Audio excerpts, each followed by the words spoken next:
January 30th, 1994. Robert Lang Studios, Seattle. For 2 days, the recording equipment sat silent, waiting for a voice that wouldn't come. Dave Grohl and Chris Novoselic worked alone, filling time, wondering if their frontman would ever show up again. Then, on the third day, Kurt Cobain walked through those studio doors one final time. No guitar. No preparation. Just a broken man carrying melodies that would haunt the world for decades. What happened in that room over the next few hours wasn't just another recording session, it was a musical goodbye so devastating that his own bandmates couldn't listen to it for years without breaking down. The song Kurt created that day remained locked away, too painful to release, too important to destroy. Subscribe now and turn on notifications, because the story of Kurt Cobain's final performance will show you how even in our darkest moments, we still have the power to create something that will outlive us, even when we can't outlive ourselves. January 28, 1994. Robert Lang Studios, Seattle. My name is Robert Lang, and I owned the studio where Nirvana came to record what would become their final session. I've worked with hundreds of bands over the years, but nothing prepared me for those 3 days in January 1994. Dave Grohl and Chris Novoselic arrived on schedule Monday morning, carrying their equipment and an air of uncertainty I'd never seen from them before. They set up methodically, professionally, but kept glancing at the door like they were waiting for someone who might never come. "Where's Kurt?" I asked, though I already knew the answer from their expressions. "He'll be here," Chris said, but his voice lacked conviction. "He's just going through some things." That first day, Dave and Chris worked on instrumentals, Dave's compositions that would later become some of the first Foo Fighters songs. The music was good, energetic even, but there was something hollow about it. Like a conversation where one person isn't responding. Tuesday came and went the same way. 2/3 of one of the world's biggest bands, creating music in the shadow of an absent voice. I watched them through the control room glass, and I could see the frustration building. Not anger, worry. The kind of worry you feel when someone you love is slipping away and you can't reach them. "He's never done this before," Dave told me during a break, running his hands through his hair. "Kurt's always been unpredictable, but he's never just not shown up. Not for 2 days straight." They'd booked 3 days of studio time. As Tuesday evening approached, I wondered if they'd even use the third day. The European tour was starting soon. Nirvana had massive shows scheduled across Germany, France, Italy. But how do you tour without your lead singer? Chris called Kurt's house repeatedly. No answer. They tried mutual friends, managers, anyone who might know where he was. Seattle's music scene was tight-knit in those days. If Kurt Cobain was missing, someone would know something. But the phone stayed silent. "Maybe we should postpone," Chris suggested as we locked up Tuesday night. "No," Dave said firmly. "One more day. If he doesn't show tomorrow, then we talk about postponing." But not yet. I went home that night thinking about the dozens of bands I'd recorded over the years. Some broke up over creative differences, others over money, a few over personal conflicts. But I'd never seen a band held in limbo by one person's absence, not like this. It wasn't anger keeping Kurt away. It was something deeper, something that made the silence in my studio feel less like missing music and more like missing hope. Wednesday morning, January 30th, I unlocked the studio at 9 a.m. sharp. Dave and Chris were already in the parking lot, sitting in Dave's car, not talking. Just waiting. "Think he'll come today?" I asked. Dave looked at the studio door, then at his hands. "I don't know. But if he doesn't..." He didn't finish the sentence. He didn't need to. None of us knew that in just a few hours, Kurt Cobain would walk through that door and create something so emotionally devastating that it would remain locked away for nearly a decade. Something so raw, so final, that hearing it years later would bring Dave Grohl to tears. But first, we had to wait. And hope. And wonder if the voice of a generation still had anything left to say. January 30th, 1994, 2:47 p.m. Robert Lang Studios. I was Kurt Cobain, and I was dying inside. Not literally, not yet, but something essential in me had been bleeding out for months. Maybe years. As I stood outside Robert Lang Studios that Wednesday afternoon, I could hear Dave and Chris working through the control room speakers. Their music sounded so alive, so hopeful. Everything I wasn't anymore.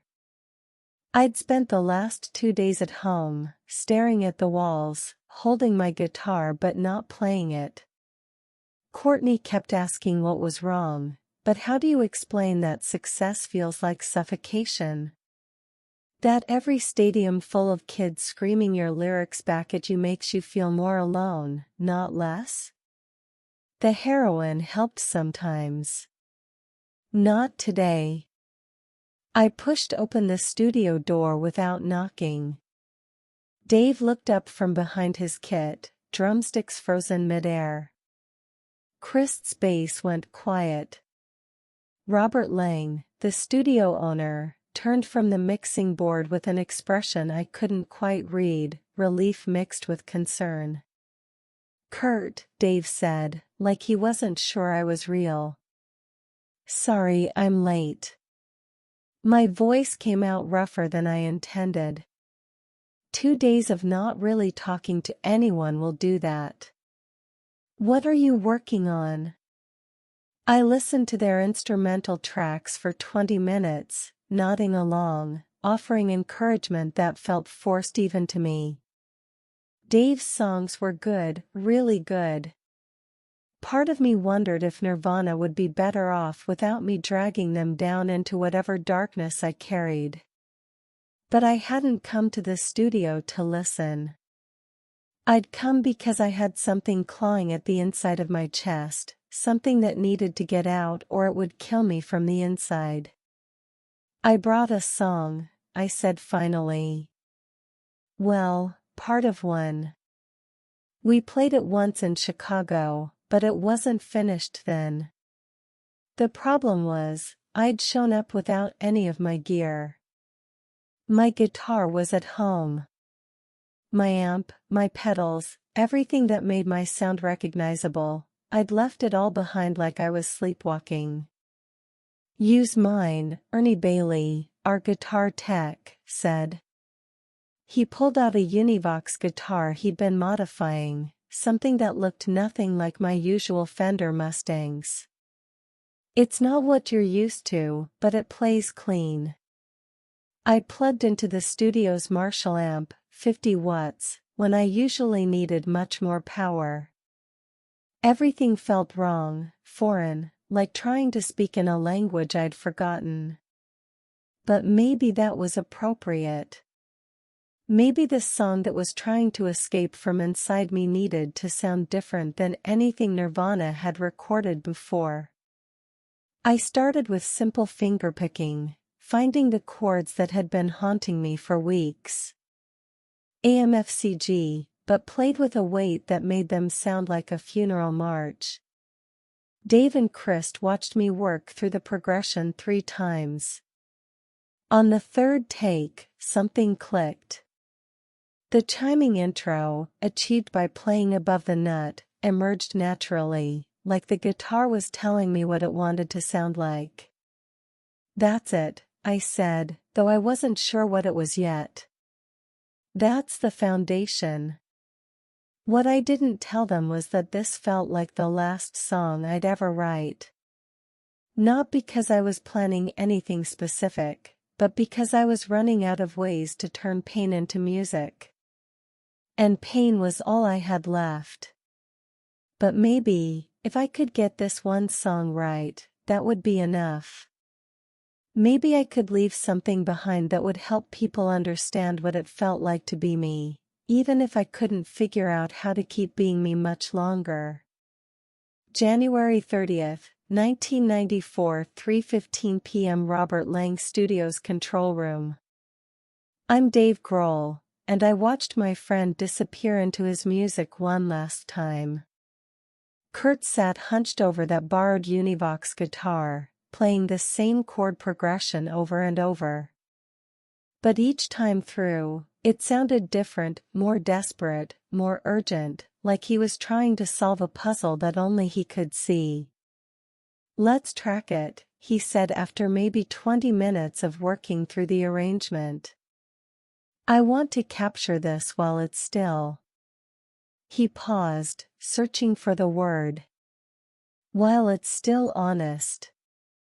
Chris and I had learned to read Kurt's moods through his music. When he was angry, the songs came out fast and jagged. When he was sad, they moved like thick honey. But this was something new. This was the sound of someone saying goodbye. We set up quickly. Chris found his bass line within a few takes, something low and ominous that anchored Kurt's guitar work. I kept my drumming simple. This wasn't a song that needed flash or complexity. It needed weight. The basic track came together in 3 takes. By the third run-through, we all knew we had something special.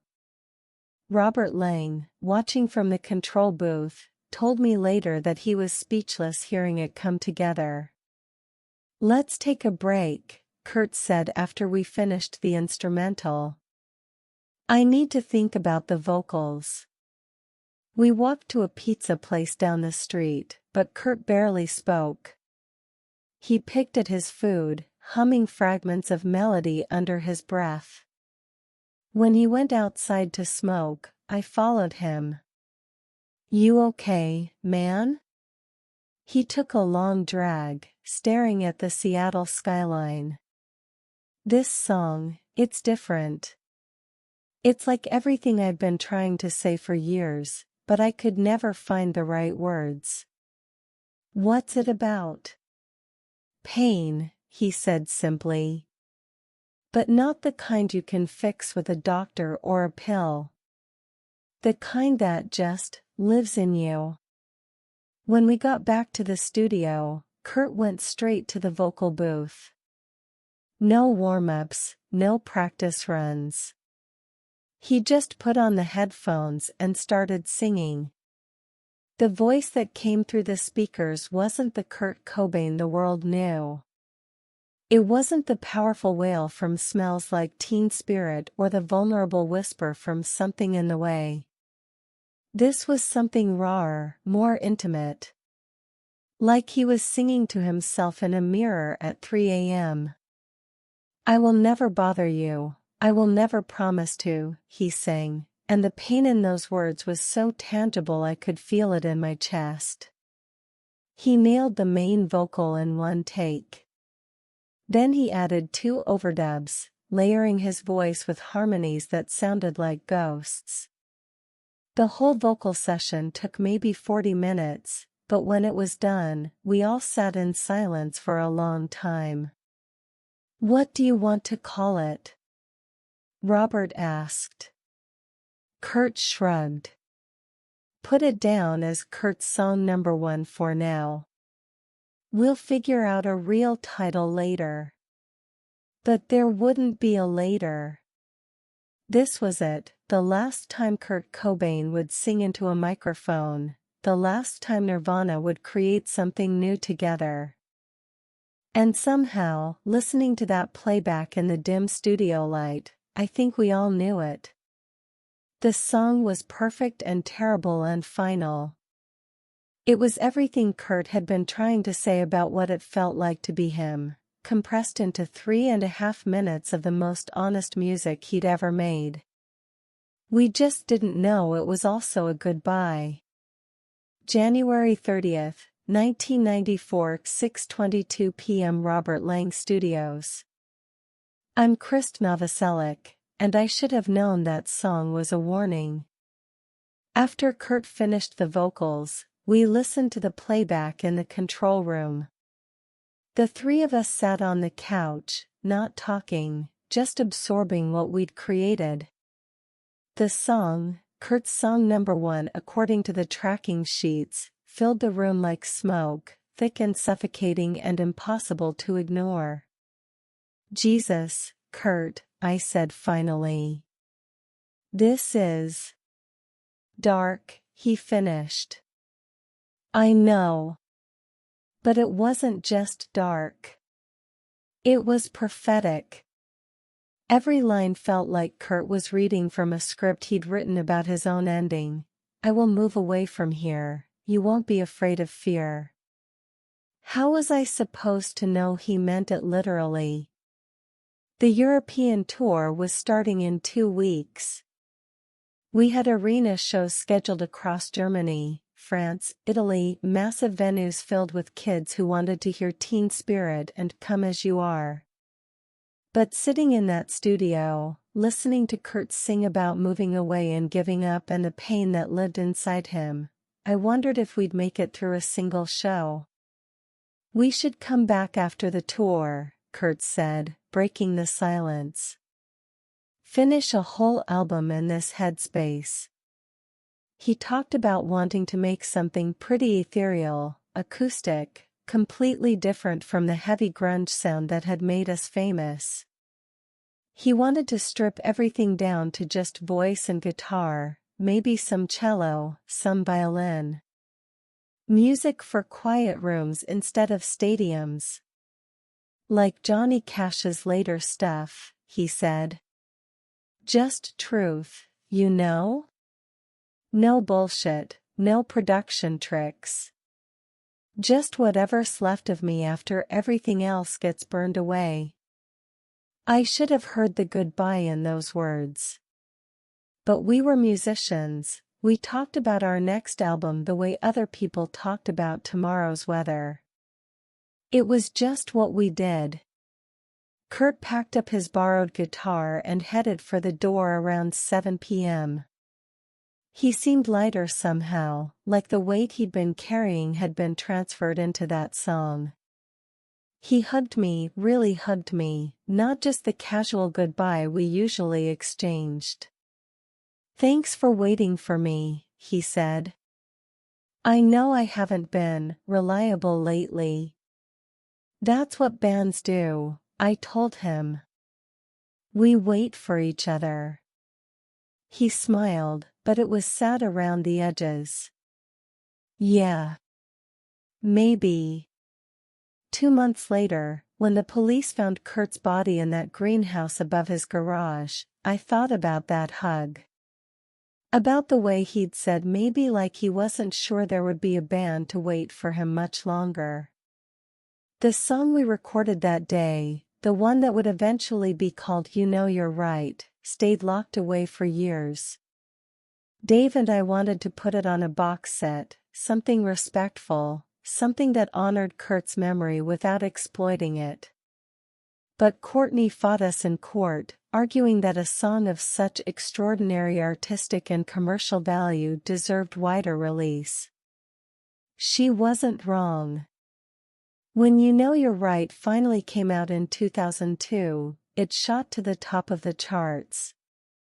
Kids who weren't even born when Kurt died connected with that pain, that honesty, that raw human truth he'd poured into the microphone during what none of us knew were his final moments as a recording artist. But success wasn't the point. The point was that Kurt had left us something. A final message. A musical suicide note that took 8 years to find its way into the world. And every time I hear it, I wish I'd understood what he was trying to tell us while there was still time to listen. March 1, 1994, Terminal 1, Munich, Germany. I'm watching Kurt Cobain die on stage, and nobody in the audience realizes it. My name is Heinrich Müller, and I was the sound engineer for Nirvana's final live performance at Terminal 1 in Munich. The venue was a converted airplane hangar that held 3,050 people, and every single one of them was screaming for the Kurt Cobain they remembered, the wild-haired prophet of grunge who'd changed their lives with Nevermind. But the man standing center stage, gripping his Fender Mustang like it was the only thing keeping him upright, wasn't that person anymore. Kurt had been diagnosed with bronchitis and laryngitis before the show. His voice was already destroyed from weeks of European touring, but he insisted on performing. Through my headphones in the mixing booth, I could hear him between songs, coughing up blood, his voice cracking even when he wasn't singing. We might not make it through the whole set, Dave Grohl had warned me during soundcheck. If Kurt's voice goes completely, we'll have to stop. The show opened with a cover of The Cars' My Best Friend's Girl, one of the first songs Kurt had learned as a teenager. But even this nostalgic choice felt weighted with significance I couldn't understand at the time. He was revisiting his musical origins, saying goodbye to the journey that had brought him to this stage. They played through their hits, radio-friendly Unit Shifter, Drain You, songs that should have been triumphant. But Kurt's performance was haunted. He stood almost motionless, his usually kinetic stage presence replaced by a stillness that felt like resignation. Then came the encore, heart-shaped box. I've mixed thousands of performances in my career, but I've never heard anything like what came through Kurt's microphone that night. His voice was shredded, barely holding together, but somehow that made the performance more powerful, not less. Every note sounded like it might be his last. She eyes me like a Pisces when I am weak, he sang, and the word weak stretched into a wail that seemed to come from somewhere deeper than his throat. From his bones. From his soul. The feedback from his guitar was deafening, but Kurt didn't try to control it. He let it wash over the audience like a sonic goodbye, standing in the center of the noise storm he'd created, completely still except for his fingers on the frets. When the song ended, the feedback continued for several seconds before Kurt finally stepped on his distortion pedal to cut it off. The silence that followed felt enormous, pregnant with finality. "Well, thank you," he said into the microphone, the last words he would ever speak to a Nirvana audience. Those were the last words. Not some profound statement about art or life or the meaning of rock and roll. Just, well, thank you. Polite. Grateful. Final. The audience erupted in applause, calling for more songs, but the band was already walking off stage. I watched Kurt hand his guitar to a roadie with unusual care, like he was passing along something precious that he wouldn't need anymore. 35 days later, Kurt Cobain was dead. That performance in Munich wasn't just Nirvana's final show, it was Kurt's public farewell to the world. He'd given everything he had left to those 3,050 people in that converted hangar, poured his dying voice into songs that had once made him famous, and walked off stage knowing he would never return. The world just didn't know it was watching a goodbye. Present day, the legacy of You Know You're Right. My name is Dave Grohl, and I still can't listen to that song without crying. You Know You're Right was finally released in October 2002, 8 years after Kurt recorded it, and it immediately shot to #1 on the rock charts. For 4 weeks, it dominated radio, longer than any other Nirvana song had ever ruled the airwaves. But success wasn't the point. The point was that Kurt had left us something so honest, so raw, so fundamentally human that it continued to connect with people who weren't even born when he died. Teenagers in 2002 heard that song and recognized their own pain, their own struggle with feeling like an outsider in a world that demanded conformity. I listened to it for the first time in 10 years recently, I told The Guardian in 2019.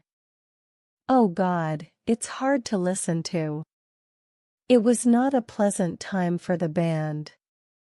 Kurt was unwell. Then he was well. Then he was unwell. The last year was tough. The song Kurt created in that final studio session wasn't just music, it was a message in a bottle, thrown into the ocean of time. It was his way of saying, this is what it feels like to be me. This is what it feels like when the world loves your art but can't save your soul. This is what it feels like to create beauty while you're dying inside. When You Know You're Right was released, it sparked a new generation's interest in Nirvana. Kids who had only known us as a classic rock band suddenly understood why Kurt's voice had been so important, why his honesty had changed everything. The song proved that authentic pain, transformed into art, never goes out of style. But the real haunting isn't in the song itself, it's in what it represents. That recording session on January 30, 1994, was Kurt's last chance to tell the world who he really was. Not the reluctant spokesperson for Generation X, not the tortured genius, not the rock star who couldn't handle fame. Just Kurt. A man in pain who still believed that music could communicate what words couldn't. The guitar he used that day, that borrowed Univox, still exists. Sometimes I wonder if it remembers the weight of Kurt's hands, the pressure of his fingers finding those final chords. Instruments absorb the music played on them, becoming repositories of every song, every emotion, every artist who's ever made them sing.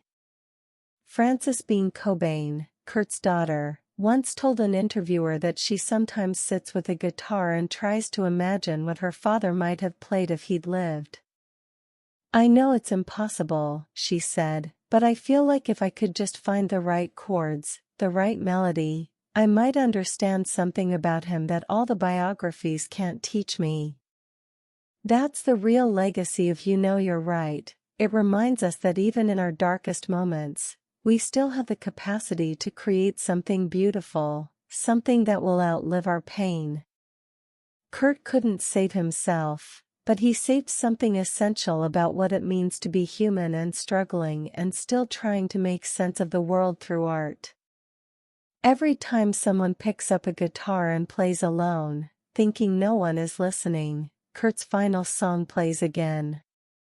Every time someone creates art in the darkness, believing that beauty matters even when everything else is falling apart, that recording session continues. The song ended, but the music never stops. That might be the most hopeful legacy of all.